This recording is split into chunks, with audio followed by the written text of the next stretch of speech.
Welcome back. Share your thoughts with us on Twitter, and the hashtag is the Modise Network. And the focus of our discussion is on the mining sector, and I'm talking to Labour leader, AMCU President Joseph Mathunjwa. The court ruling recently in favor of the Xolobeni community that further consultations should be undertaken with that community before any mining takes place there. What is your view? Because the Minister of Mineral Resources, Mathunjwa, seems to be of the view that if communities continue down this path, they will chase foreign investors away, and that they are delaying the creation of job opportunities for people throughout the nation. Those people of Xolobeni, they were living there for many years without foreign direct investments.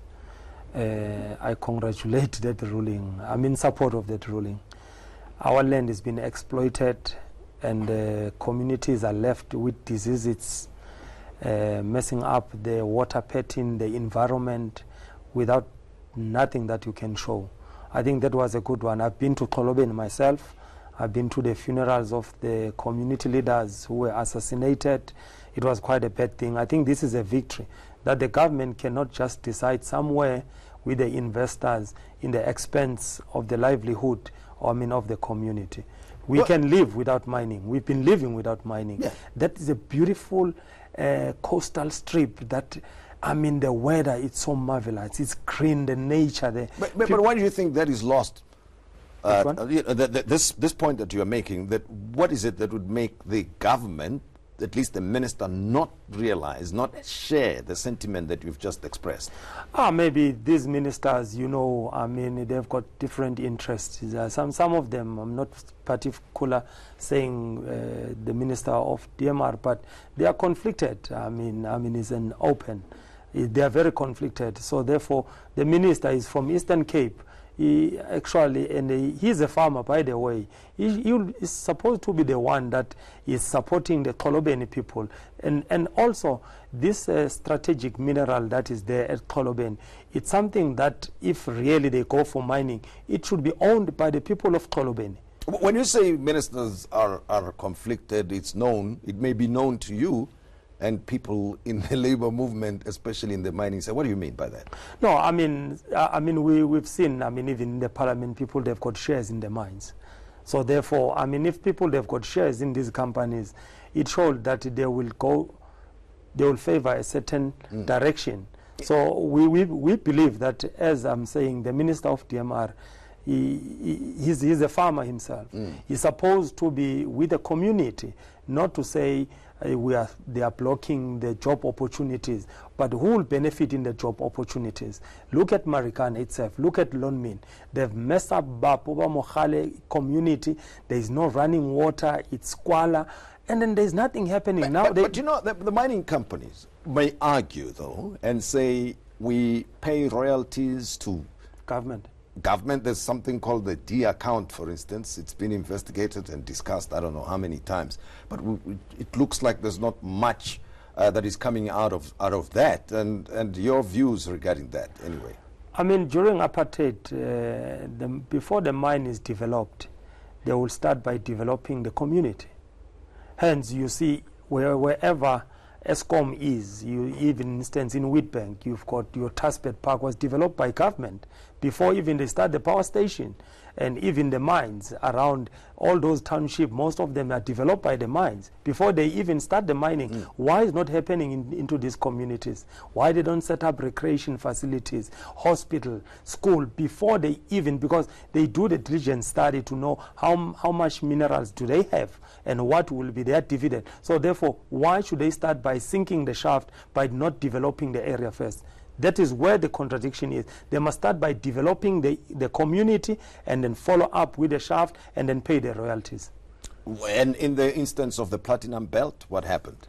It's worse. Lonmin, during the 5-month strike, the same Lonmin was involved in financial illicit flows that were happening, profit shifting, and then nothing happened. I think the system in South Africa, is very attractive for foreign direct investment to do as they will.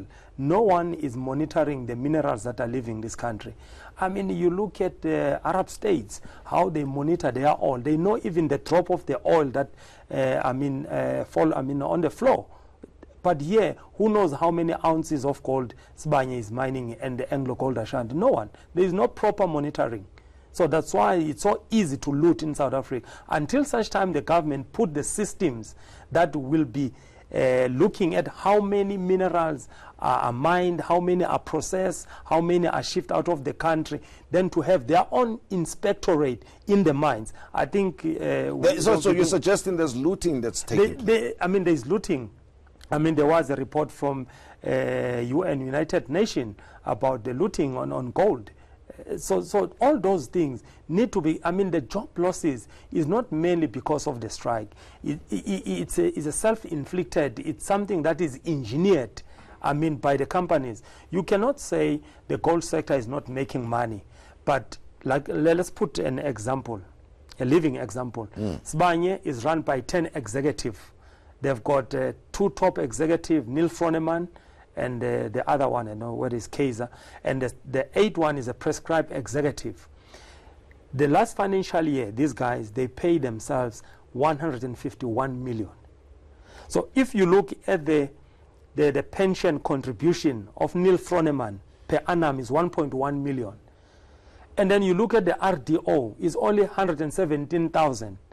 So even the contribution of the individual executive, the RDO cannot match that contribution of the pension fund. Being the rock drill operator. Okay, yeah. You see, so now if you see the least executive contribution to their pension fund is over 200,000, whereas the RDO is 117,000 minus tax. So you could see this inequality is engineered, and we have to fight it. Well, then the mining charter that has been touted, spoken about, that it would help to stabilize the sector.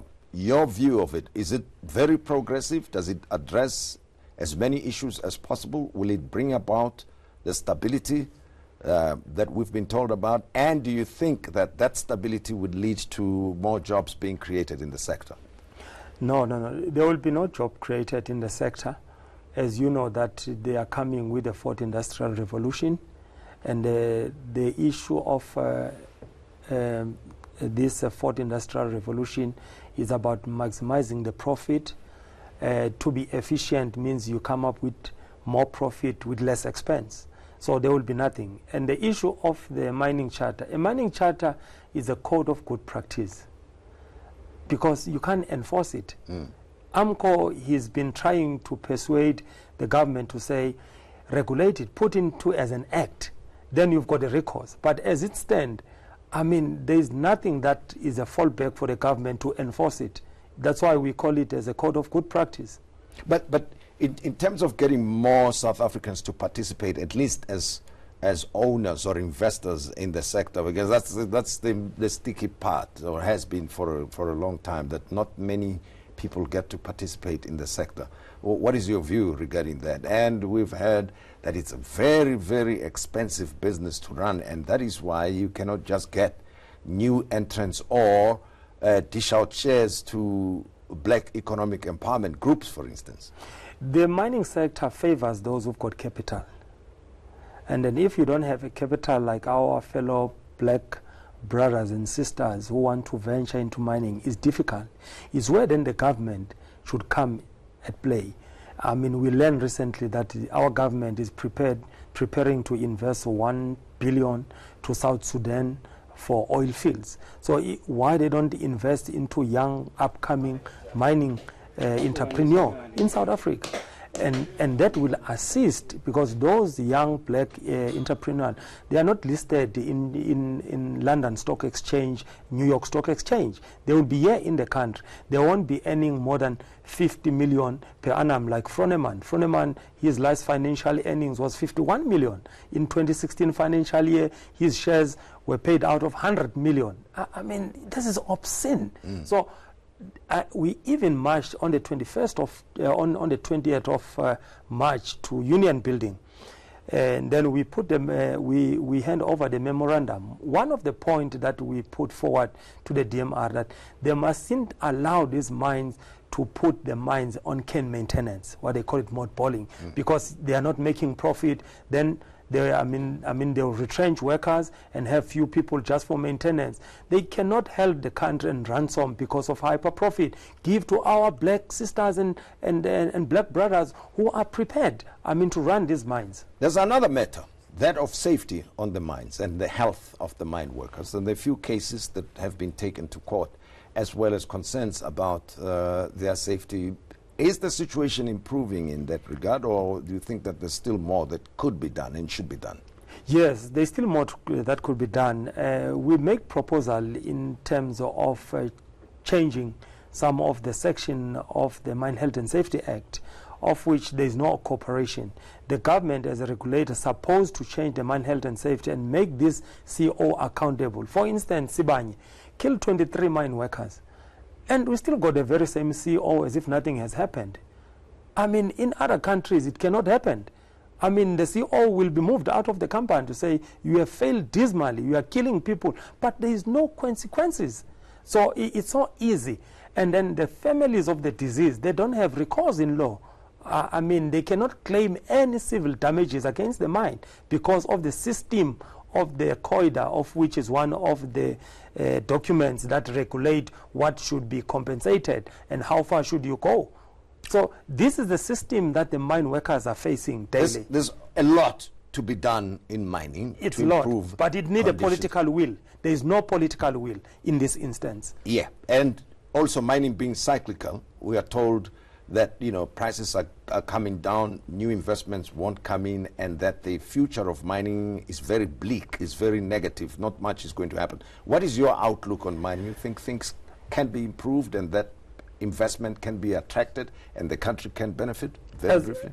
As long as team we still extract and export minerals, the employment will be still a challenge. But if we can take the issue of industrialization and beneficiation very seriously, and our education system shouldn't just produce graduates that they cannot talk to our minerals. The study has proven that each mining job that we create in South Africa, it creates 3 job opportunities in Europe. Is because of industrialization, is because of beneficiation. Change the education system, push it the student to know how to beneficiate these minerals, upskill the people, the mine workers, in order for industrialization and beneficiation. This unemployment is a self-inflicted. Well, Joseph Mathunjwa, thank you very much for paying us a visit. Thank you very much, and we appreciate it. Thank you very much. Joseph Mathunjwa is the president of AMCU, so he knows what he's talking about. You may not agree with him in some parts, but hey, he's here to open our eyes, and we appreciate, and we also hope that you will continue having a conversation with us on this matter. And that's all we had for you. We invite you to join us again next Saturday morning. Thanks for joining the Modise Network. That's all we had. Have a great day.